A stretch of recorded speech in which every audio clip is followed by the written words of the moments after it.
Welcome and thank you so much for spending a few minutes of your day with Clash of Clans Attacks. I am your host, Galadon, and today we are talking about unusual bases, and before I go, showing you the king of all bases. Yes, the king is in the house, but let's get right into these defenses. The first one coming to us from Sarah of Clearly Confused. And really what we're looking at here is bases that you will probably never see anywhere else.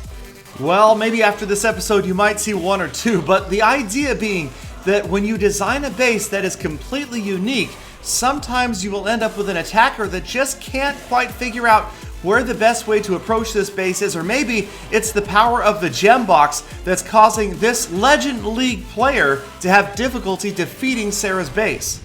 Now, I've said it before and I will say it again, there is no such thing as an amazing base that is always going to win defenses. Anybody that tells you that is wrong, but what you need to find is a base that confuses the attackers, maybe a base that they haven't seen before, like I said, or a base, again, that they don't have the time to really analyze before they're forced to go in and start their attack, and that sometimes forces mistakes, and it's those little mistakes that often can mean the difference between a win and a loss on defense. So this attacker chose to come from the top left, and you can see how far away the Eagle Artillery is from the Town Hall, and the Inferno Towers are pretty spread out as well. Good Poison Spell is going to take down Sarah's army that was inside that clan castle, but there goes the Barbarian King around the outside. The Warden is going to follow him as well, and that's not good for this raid, as the King is now stalled on those high hit point structures, those storages on the outside, the Queen on the inside, some Witches, Wizards, and the Grand Warden. But she also is going to wander away from the Town Hall enclosure and get slowed down on those other high hit point structures, the Gold Storage, the Clan Castle, and the Eagle Artillery. And there is another mistake, the Eternal Tome not used until very late in the battle, and it really only affected maybe 2 other units, and that was definitely a big mistake, cost this attacker a lot of hit points, and by the time the heroes turn for the Town Hall, they have no chance, and the Eagle Artillery is going to finish off the Grand Warden, and that will put an end to this raid, and Sarah, defending against a Legend League player, gains 23 trophies. And speaking of legends, our own Klein from Lost Phoenix is defending against a Legend League attacker, Lucky, and another very unusual base. A pair of wizard towers on the outside, and most of the storages are on the outsides of the walls. You can see 2 elixir storages just inside these bottom walls, and what that can sometimes do is lead to a separation between the golems and the high DPS units, the wizards, the witches, and even the heroes as they get stalled a little bit longer, and giant bombs in between those storages. You might have missed that, but there were a couple of giant bombs there, and that did take out several of the wizards and witches early in this raid, and that is definitely part of what turns the tide against this attacker. There goes the Eternal Tome once again, much later than I would have liked to have seen it used, very late in the battle, not affecting that many units. And again, the Eagle Artillery doing all sorts of damage before it finally goes down. Its last rounds finish off the Queen, and with her down, there's really not a lot left. You can see another giant bomb on the inside, the defending Archer Queen still up, as well as the King, and both of those Inferno Towers, the Archer Towers, the Teslas, all on the inside. And this raid never really got off the ground, or so to speak, and Lucky walks away 23 trophies poorer.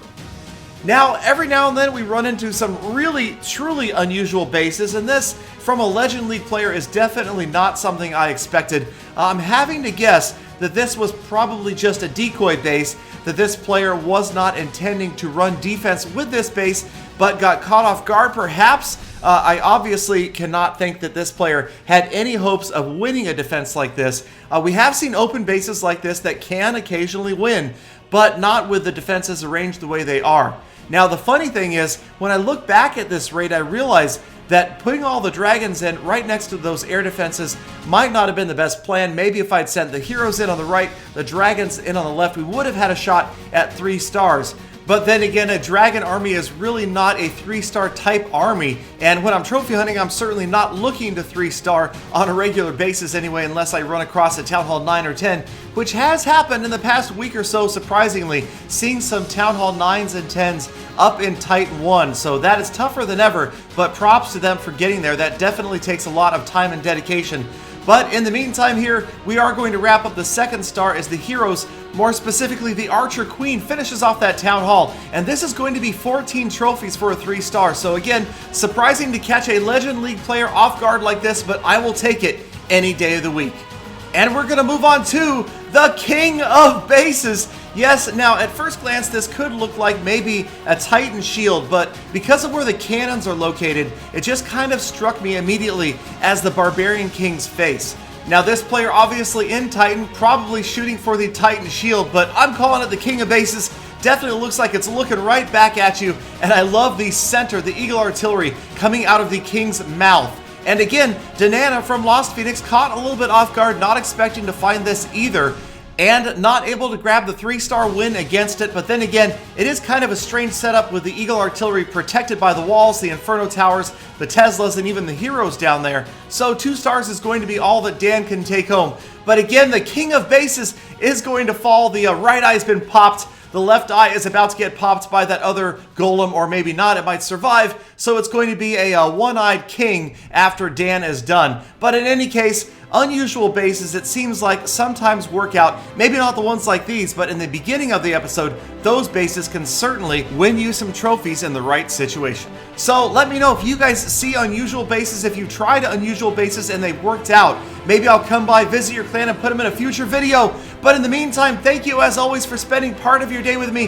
Hit that subscribe button, that thumbs up button before you leave. And I hope to see all of you back here again tomorrow for more Full Attacks.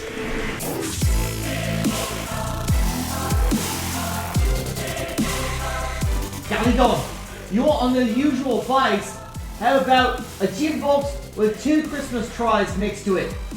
That's right. Perhaps it's not unusual, it's just awesome!